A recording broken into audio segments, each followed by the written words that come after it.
T'has preguntat cada quant has de revisar la vista?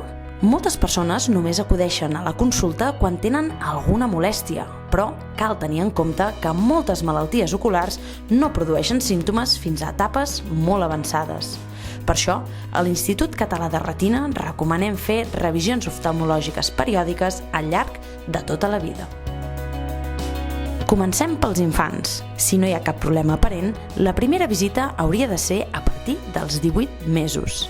Durant la infància, és important continuar amb revisions periòdiques per detectar problemes com l'ambliopia, que pot ser irreversible si no es tracta a temps.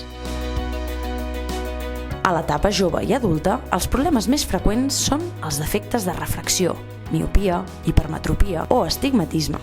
És un bon moment per valorar opcions com la cirurgia refractiva, que pot ajudar a reduir o eliminar la dependència de les ulleres. I què passa a partir dels 40?